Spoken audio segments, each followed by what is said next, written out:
is SMNI News Channel. Truth that matters.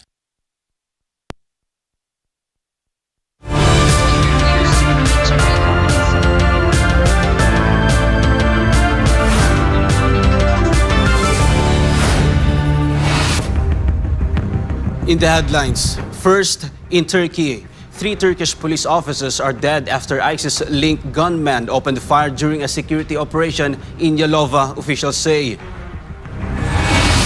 In Moscow, Russia claims Ukraine launched a major drone attack on President Vladimir Putin's state residence, an accusation Kiev flatly denies. From Washington, President Donald Trump says the reported drone strike on Vladimir Putin left him very angry, calling the timing diplomatically sensitive. In Asia, China's military is ramping up combat drills as senior commanders warn against Taiwan independence and foreign interference. In Southeast Asia, Cambodia and Thailand's foreign ministers met Chinese officials in southwestern China after a 72-hour ceasefire along their disputed border. Displaced residents in Cambodia are beginning to return home. In the Philippines, a former congressman is outlining the implications of the release of the Cabral files by Batangas Congressman Leandro Leviste. And in showbiz, a Bangkok court has sentenced former Miss Universe CEO Ann Jakra Tutatep to 2 years in prison without suspension over fraud tied to a multi-billion baht bond deal. I'm Almar Forsuelo. Newsline World starts now.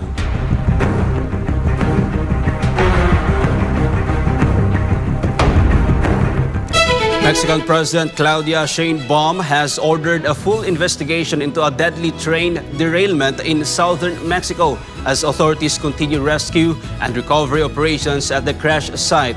This report.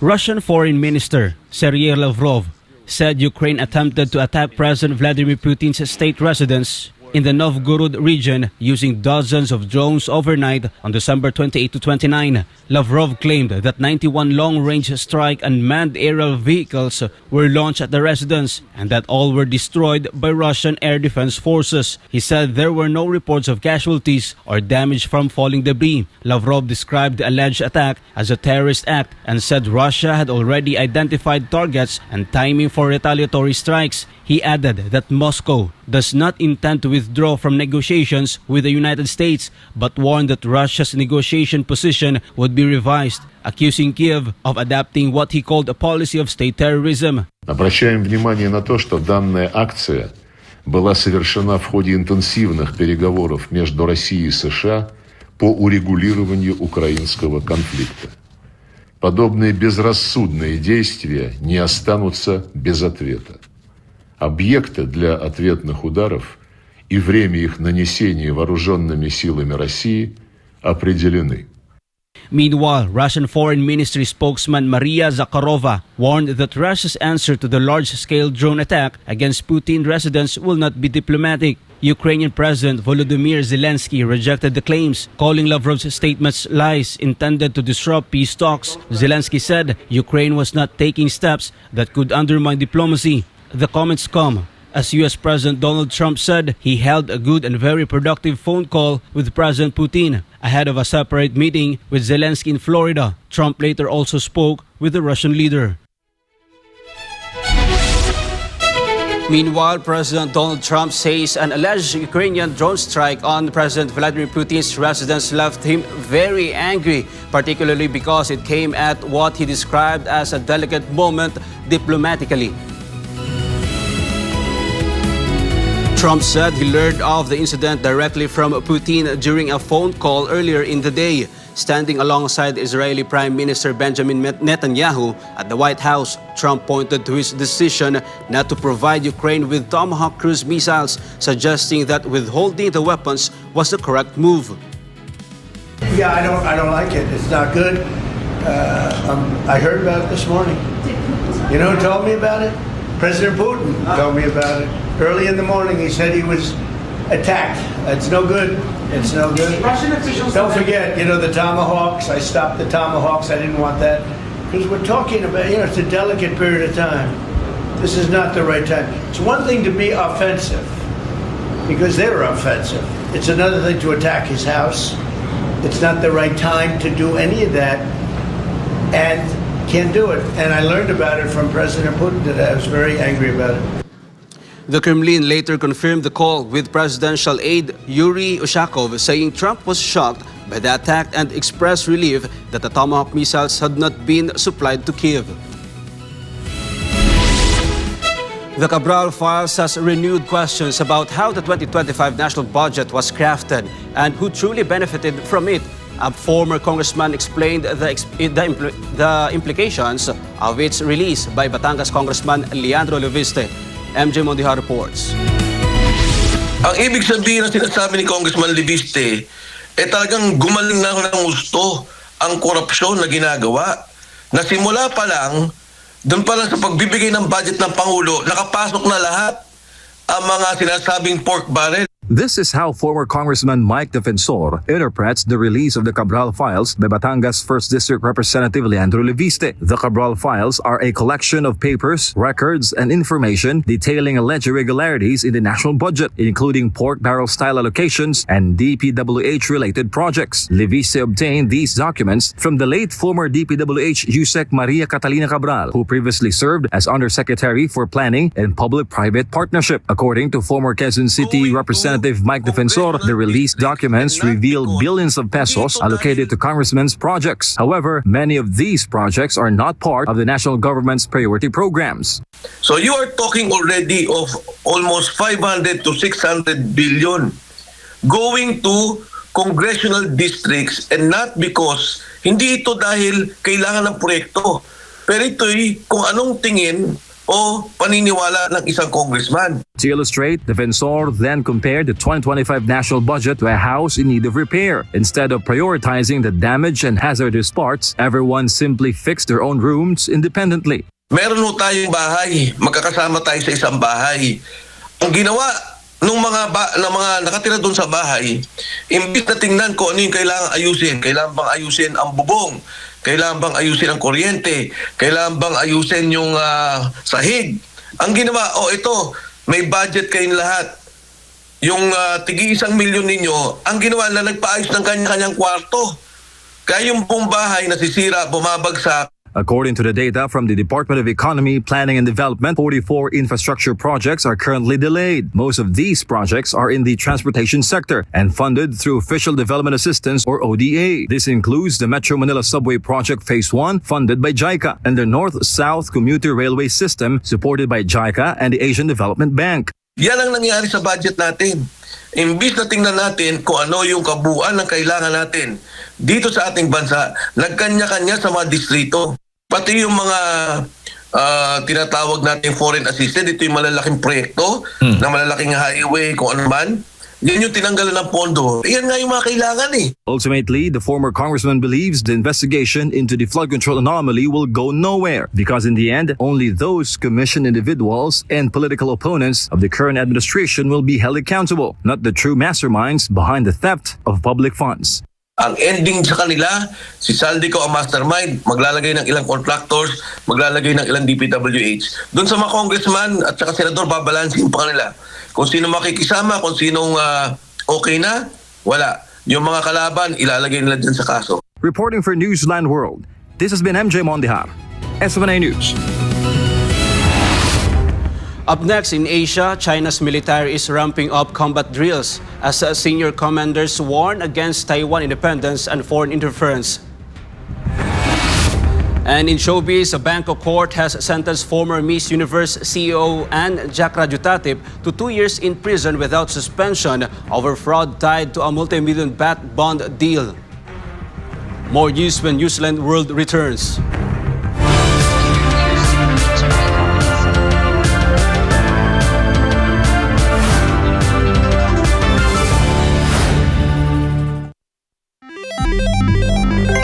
Isang pindot lang, pwede kang maka-jackpot. Mukhang masaya at easy money lang. Sa murang halaga, pwede ka na tumaya sa online gambling at e-casino apps. Mayroong sabong, slot machines, mahjong, poker at iba pa. Kailangan mo lang ng smartphone, e-wallet at internet. Pero ang aliw na ito unti-unting nagiging bitag para sa mga Pilipino, lalo na kung ang paborito mong artista o influencer ang mukha ng app. Mas madaling makaengganyo, diba? Parang safe naman kasi may kilalang mukha. Pero sa likod ng ngiti, sugal pa rin ang itinutulak at syempre, mas madali ring itago ang pagkalulong sa bisyong ito. Walang pisikal na kasino o pasugalan, walang kaharap, walang accountability, kaya't mas lumalala ang adiksyon. Dagdag pa rito, maraming online gambling apps at walang regulasyon.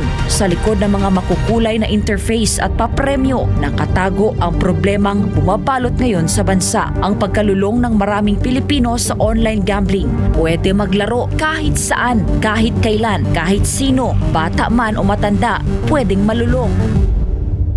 Ayon sa mga eksperto, ang pagkakalulong sa online gambling ay nagdudulot ng matinding stress at anxiety, pagkakabaon sa utang, pagkawasak ng pamilya, pagkawala ng tiwala sa sarili. At tulad ng ibang bisyo, may mga senyales ito tulad ng hindi makapagpigil kahit walang pera, palihim na tumataya, pagpapabaya sa trabaho, pamilya o sarili. Sa bawat taya, may mga taong tunay na kumikita, mga malalaking negosyante at investors na negosyo ang bisyo ng masa. Para sa kanila, perang pumapasok lang ito, pero para sa ordinaryong Pilipino, kabuhayan at relasyon ang nauubos. At ang masakit, tila matagal itong nahayaan. Hindi ito naging prioridad ng mga nakaupo sa taas hanggang sa sobrang lumala at halos naapektuhan na ang buong komunidad. Ngayon, sa dami ng nalulung at sa laki ng pinsalang naidulot, sa kapalalong umugong ang mga panukalang batas para higpitan ng online gambling, gaya ng pagbabawal sa paggamit ng e-wallets para tumaya,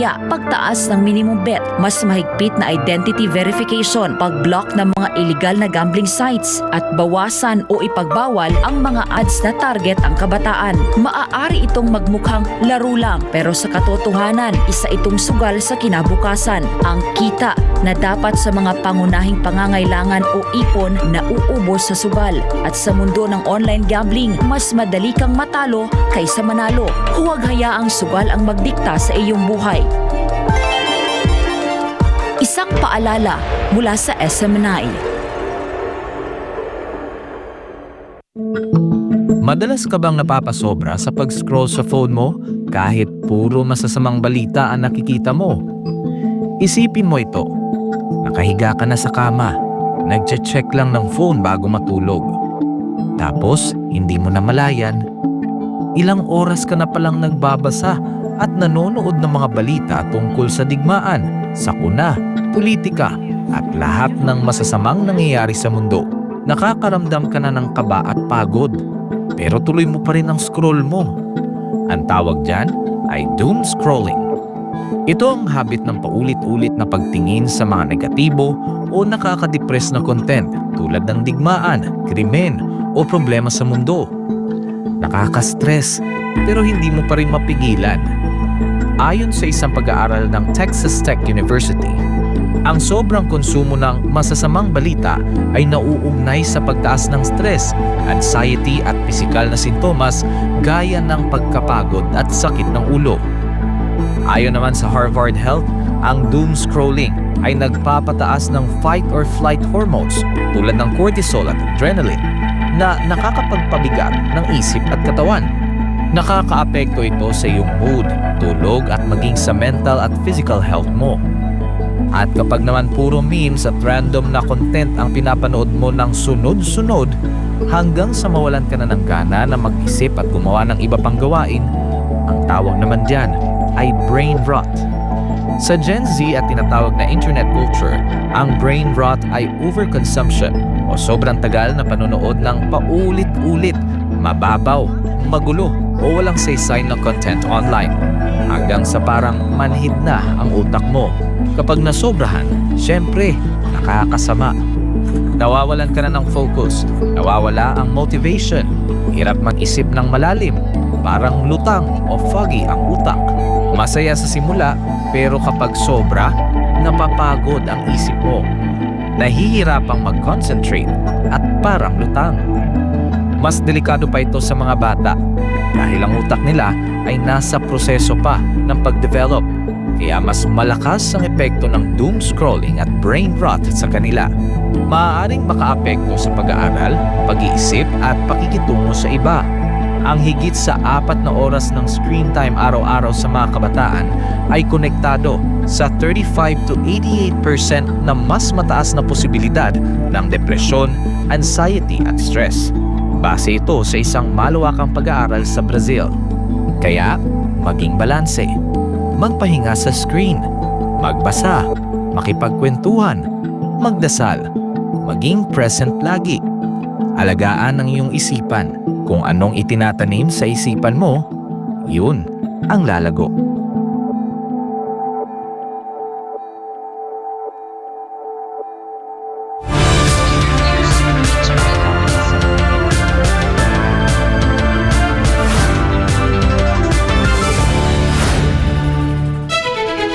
North Korean leader Kim Jong-un has overseen a missile readiness test in the Yellow Sea, expressing strong satisfaction with the results as Pyongyang steps up its military drills amid heightened regional tensions. North Korea's state media reported that Kim personally observed the test launch, during which missiles were assessed for combat readiness and operationally reliability. Kim was for combat readiness quoted as saying he was greatly satisfied with the performance of the weapons system. According to the report, Kim emphasized the importance of maintaining constant readiness of strategic weapons, warning that the military must be prepared to respond immediately to any perceived threat. North Korea, however, insists the exercises are defensive in nature and necessary to safeguard national sovereignty. China's People's Liberation Army has ramped up military drills and combat exercises as senior officers issued strong warnings against Taiwan independence and foreign interference. Let's hear the updates from Carlo de la Peña. China's People's Liberation Army showcased its combat readiness during a series of military drills, with senior officers vowing to defend national sovereignty and counter any perceived threats to regional security. Chinese state media shows combat aircraft taking off, missile launchers on the move, and rocket force troops conducting simulated strike exercises across multiple locations. A PLA Navy officer aboard the destroyer Taiwan said frontline commanders are fully confident in their ability to safeguard regional stability, protect China's national interests, and defend territorial integrity against what he described as sabotage, provocation, and external interference. 作为一线之战员，面对一切破坏和挑衅，面对任何侵权和搅局，我们都有信心、有能力维护区域的安全和稳定，维护国家的主权和权益，维护祖国的领土完整。 Rocket Force officials echoed the warning, stating that their units remain on constant combat readiness and are prepared to act immediately if ordered by the commander-in-chief. An officer said the force is ready to counter attempts by Taiwan independent supporters and foreign powers to interfere. 火箭军官兵全时待战，随时能战，战之必胜。只要统帅一声令下，我们坚决挫败台独分裂势力和外部干涉图谋。 Meanwhile, soldiers from the PLA Eastern Theater Command emphasized that the reunification of Taiwan remains a core mission, describing it as a sacred duty shared by all service members. They said troops are fully prepared, determined, and capable of defeating separatist forces and defending China's sovereignty. 收复宝岛台湾是我们每一名军人的神圣使命，更是全体将士的共同心愿。我们已经做好了真打实打的 充分准备，有坚定的决心、强大的能力，坚决消灭一切台独分裂势力，坚决捍卫国家主权和领土完整。 The drills come amid heightened tensions in the Taiwan Strait as Beijing continues to assert its claims over the self-governed island and warns against any moves towards independence or foreign involvement. Reporting for Newsline World, this has been Carlo de la Peña, SMNI News.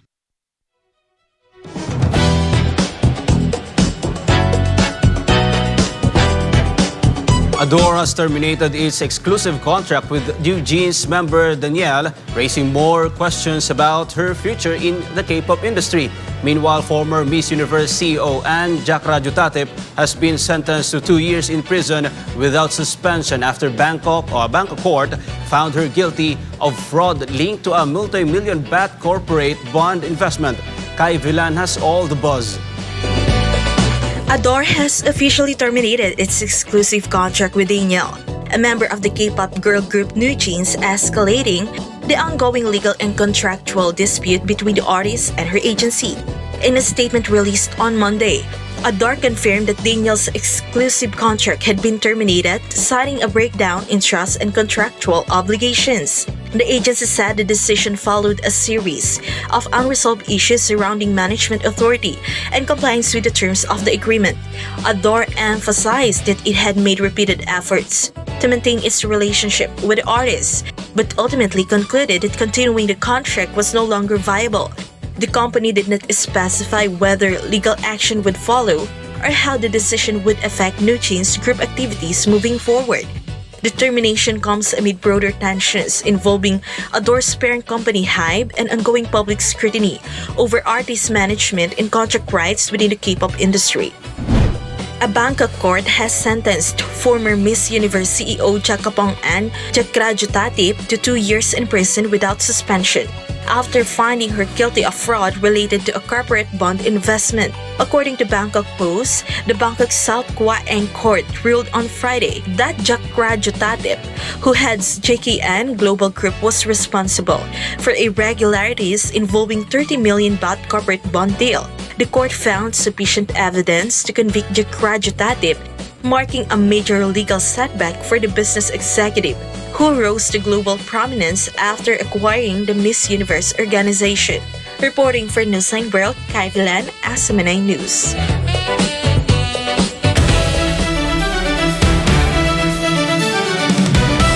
And for our sports update, Kawhi Leonard exploded for a career-high 55 points to match the franchise record and lead the Los Angeles Clippers to a triumph over the Detroit Pistons. Meanwhile, South Africa advanced to the knockout stage of AFCON 2025 after a hard-fought victory against Zimbabwe. More on this from Carlo De La Peña.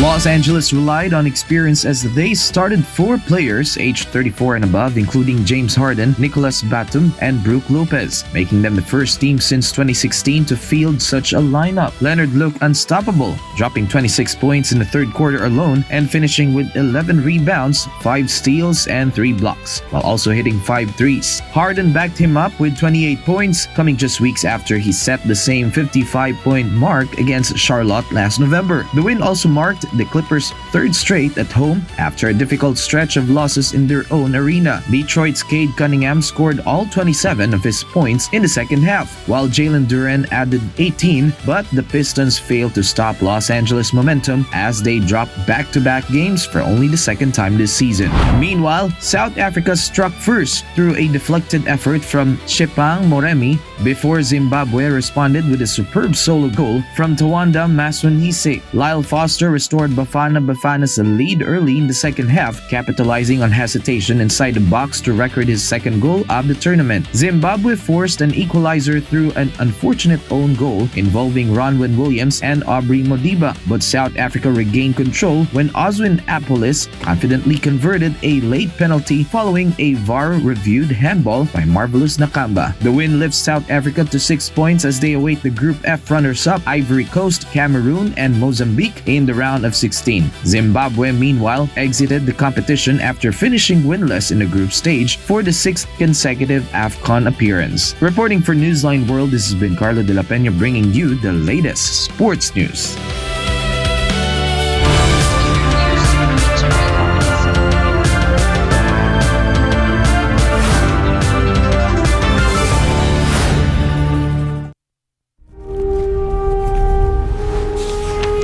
Pasasaan pa ang kalayaan kung ang mga alipin ngayon ay sila din naman mang-aalipin bukas.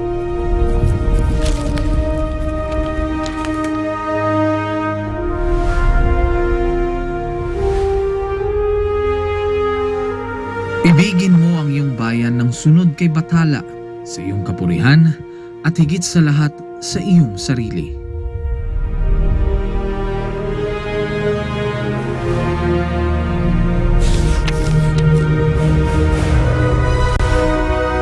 Hindi natin mapapalaya ang ating mga sarili maliban kung sumunong tayo na nagkakaisa sa iisang hangarin.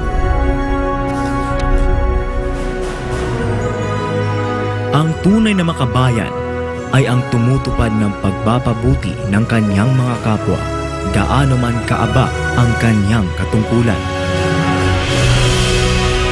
Naway magsilbing paalala ang kanilang mga salita upang lalo nating mahalin at tapat na paglingkuran ang minamahal nating inang bayan.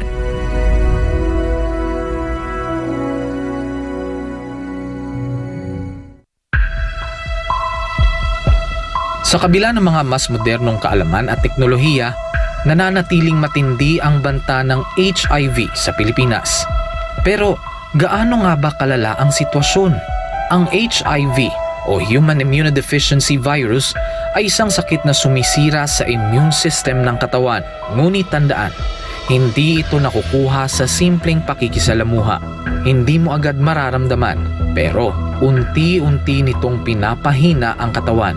At kapag hindi naagapan, humahantong ito sa AIDS, ang huling yugto na impeksyon, kung saan halos wala ng panlaban ng katawan laban sa sakit. Patuloy na dumadami ang kaso ng sakit na ito sa Pilipinas. Isang nakababahalang pagtaas. Umabot na sa 500% ang itinaas ng HIV cases sa mga kabataang edad 15 hanggang 25. Ayon mismo sa Department of Health, 56 na bagong kaso ang naitatala kada araw sa bansa mula Enero hanggang Marso 2025. At ang pinakamatinding apektado, ang kalalakihan at kabataang Pilipino. Dahil dito, ang Pilipinas na ngayon ang may pinakamataas na bilang ng bagong kaso ng HIV sa buong Western Pacific region. Isang indikasyon ng lumulubahang sitwasyon. Kaya nananawagan ng Department of Health gawing opisyal at urgent ang laban sa HIV sa pamamagitan ng isang Public Health Emergency Declaration. Kalalakihan ng pangunahing apektado, 95% ng bagong kaso ay lalaki. Mahigit 1/3 ay kabataang nasa edad 15 hanggang 24. Habang wala pang deklarasyon, patuloy ang DOH sa mga sumusunod na hakbang: HIV testing, libreng gamot, self-test kits, at pakikipagtulungan sa DepEd para sa edukasyon sa mga paaralan. Isinulong rin ng DOH ang online patient appointment system para sa HIV patients. Layunin nitong gawing mas madali at mas personal ang pag-access sa libreng gamutan at konsultasyon.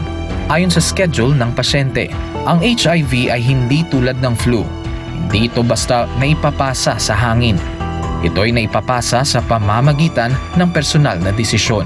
Kailangan din nating pagtuunan ng pansin ang ugali, disiplina, at personal na responsibilidad.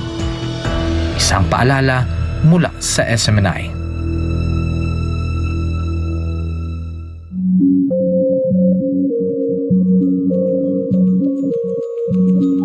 Sa panahon ng tag-ulan, hindi lang baha at ulan ang dapat bantayan, kundi pati na rin mga sakit na pwedeng makahawa. At dahil ngayon ay rainy season, nagbabala ang Department of Health laban sa tinatawag na wild diseases.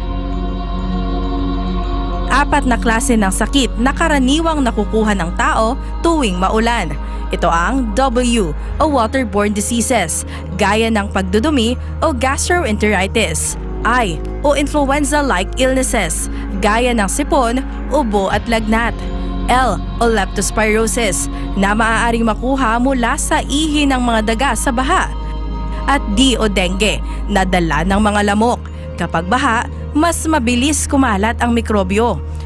Kaya't ugaliin ang paghuhugas ng kamay at agad maligo matapos lumusong sa baha. Ano ang dapat gawin para maiwasan ang wild diseases? Tumutok sa weather updates. Magsuot ng kapote at bota. Siguraduhing malinis ang iniinom na tubig. Agad kumonsulta sa health center kung may nararamdamang sintomas. Mainam din gawin ang 40 o ang taob, taktak, tuyo at takip para maiwasan ang dengue sa bahay at komunidad. Maglinis, magmasid, mag-ingat. Labanan ang wild diseases ngayong tag-ulan. Ang paalalang ito ay hatid sa inyo ng SMNI.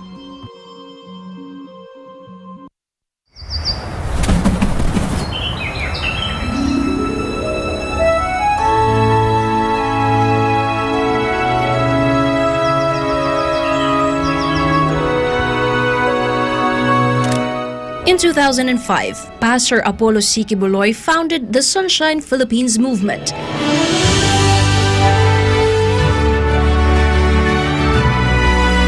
A mission rooted in love for nature and nation.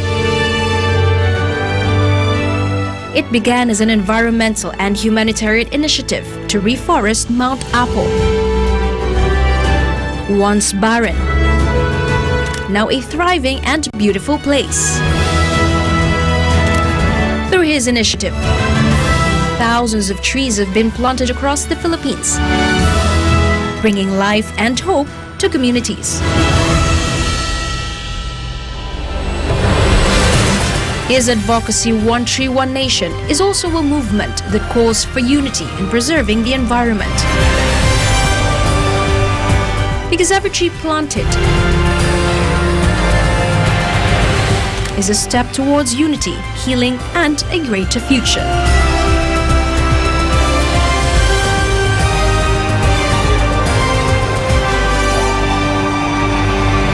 Join One Tree, One Nation.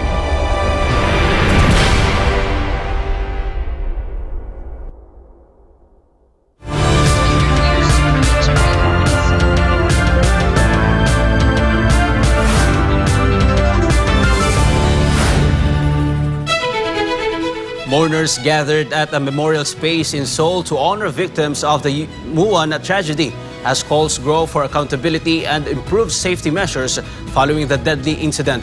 Kai Villan tells us more.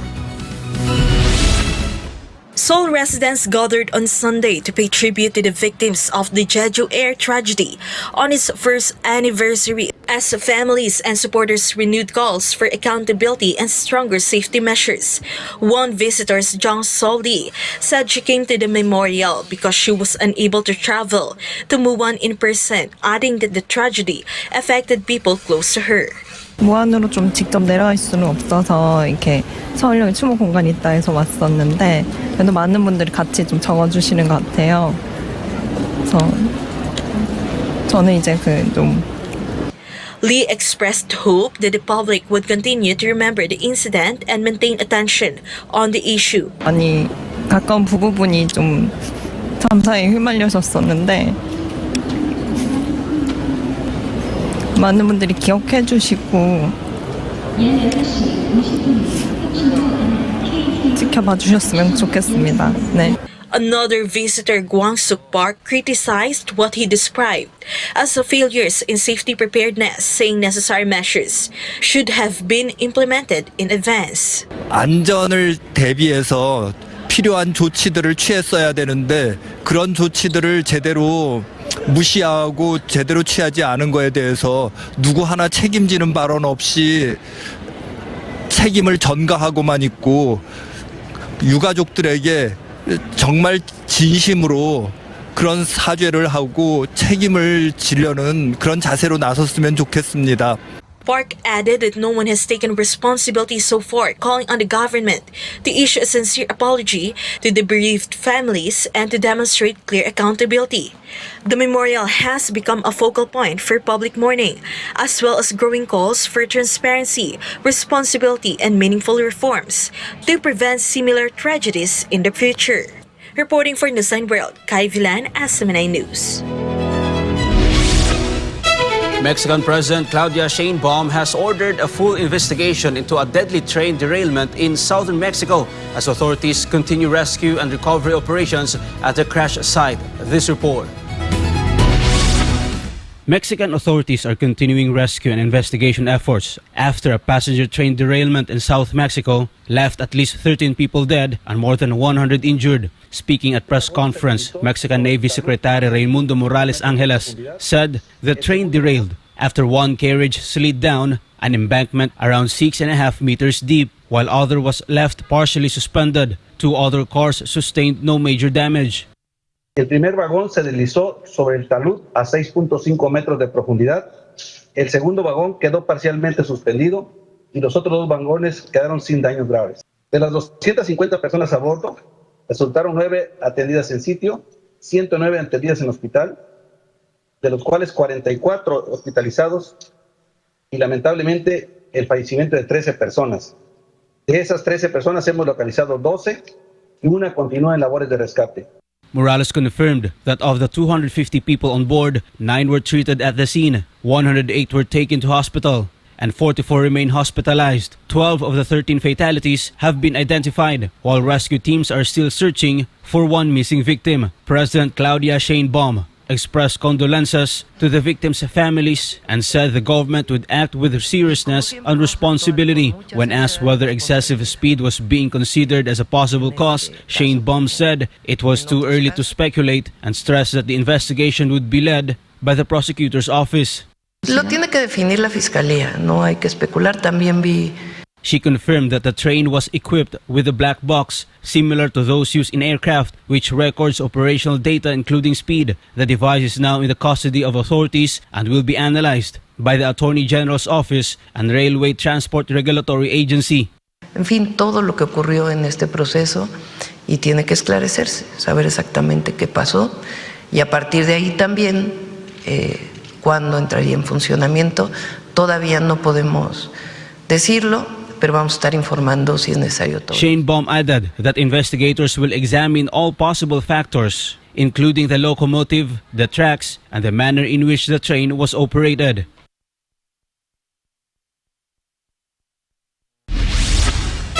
Three Turkish police officers were killed after a gunman affiliated with ISIS opened fire during a security operation in the northwestern province of Yalova, according to its interior minister. This news from Paul Mutibon. The attack happened as police carried out coordinated counter-terror operations across the country.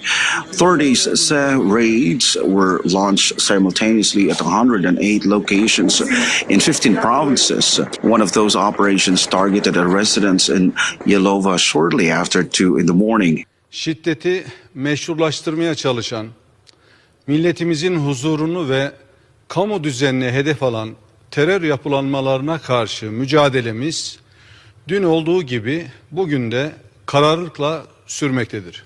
Yerlikaya says the suspects opened fire as officers approached the location.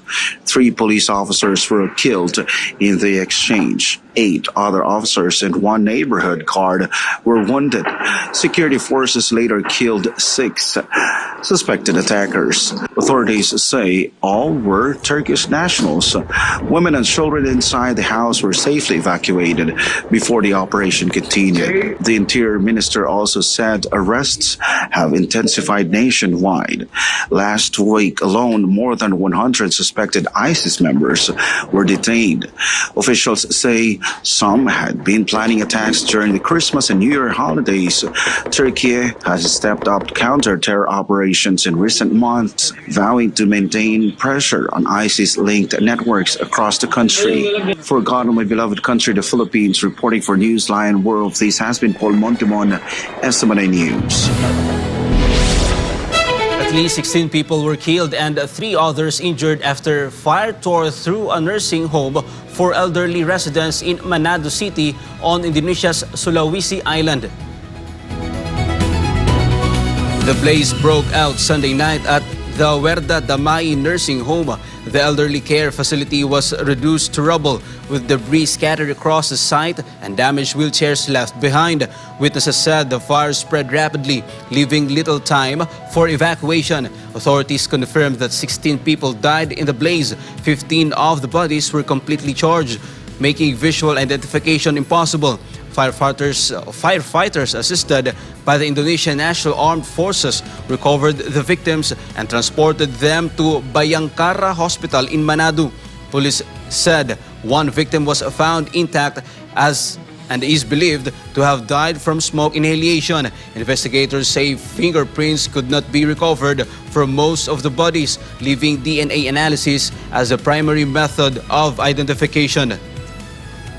Dan gambarannya 15 jenazah, sebagaimana disampaikan Pak Kabid Humas, pada kondisi yang mohon maaf sudah terbakar, sehingga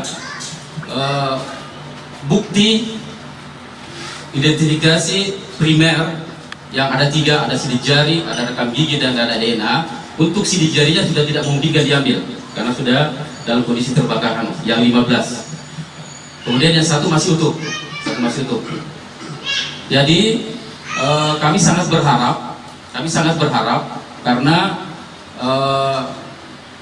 bukti primer yang kami harapkan sebagai alat identifikasi dari yang pertama berupa sidik jari tidak memungkinkan lagi, sehingga kami sangat berharap ini akan dilaksanakan identifikasi tersebut melalui DNA, pemeriksaan DNA.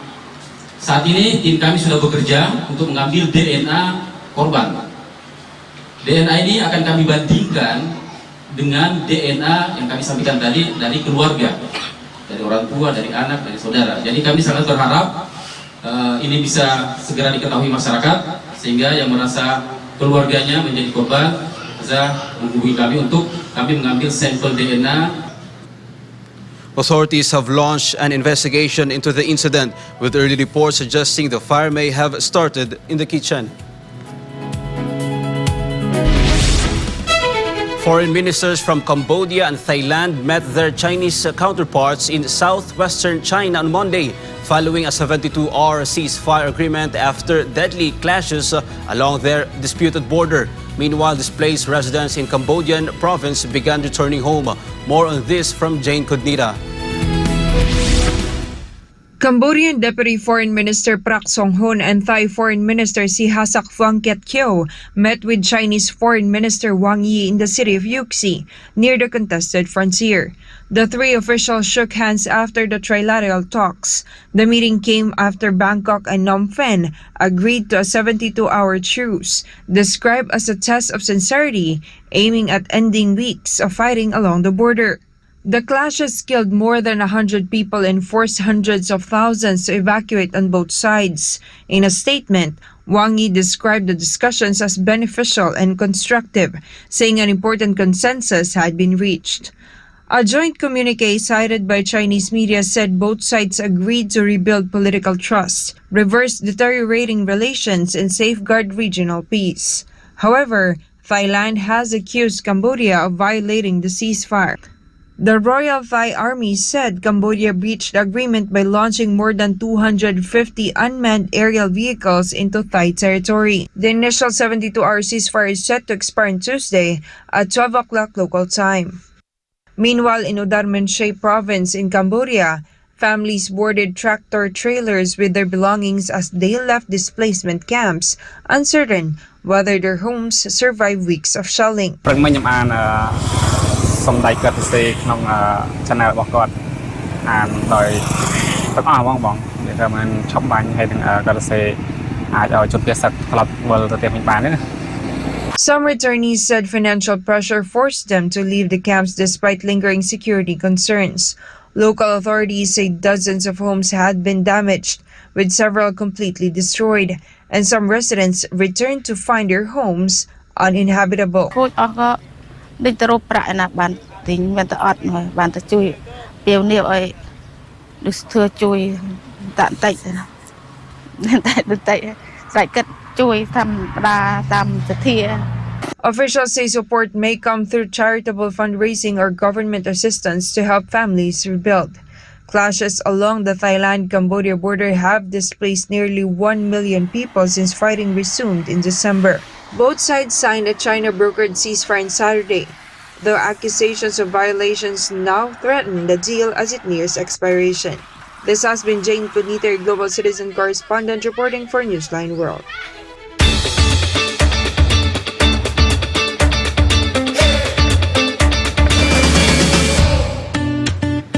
Tourists in China are lining up for a gravity-defying photo experience that lets them pose like mythical celestial being, though many admit the wire-suspended attraction is as nerve-wracking as it is visually stunning. Visitors at a popular tourist attraction in China are getting a taste of fantasy and fear as they take part in wire-suspended photo experience inspired by Xianjia, a genre depicting celestial beings in ancient Chinese folklore. Participants are hosted into the air on safety wires, dressed in flowing costumes and guided by staff as they attempt elegant poses while suspended above the ground. One staff member explained that visitors are usually taught signature poses such as standing on one leg, but nerves often cause them to freeze before eventually relaxing. 部分我们都是跟他说，先来个金鸡独立，上去的时候可能有点紧张，等一下就不紧张了，都是这样的。这个项目对我来说有点小折磨吧，就是对别人可能是花钱享受那种仙侠的那种感觉，对我就，我觉得我在那儿就是扮演一个死尸，真的。我首先我完全没有意识到要做表情管理这件事情，其次因为我是陪朋友的嘛，那就是我觉得真的是舍命陪君子了，这太害怕了，真的。我觉得我能上去，然后能下来，我觉得已经很不错了，真的很不错。Despite the fear factor, the attraction continues to draw crowds eager to capture dramatic photos, even if it means conquering their nerves for a few moments in the air. And before we end, may you be inspired with the words of the sun.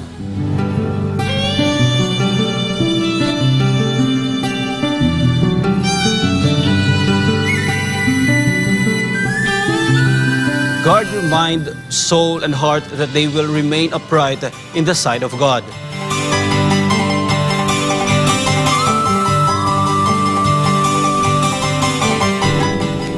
And for our New Year's countdown, only 2 days left before 2026. And that's all for this edition of Newsline World for God and my beloved country, the Philippines. I'm Almar Forzuelo. Thank you for watching. Goodbye.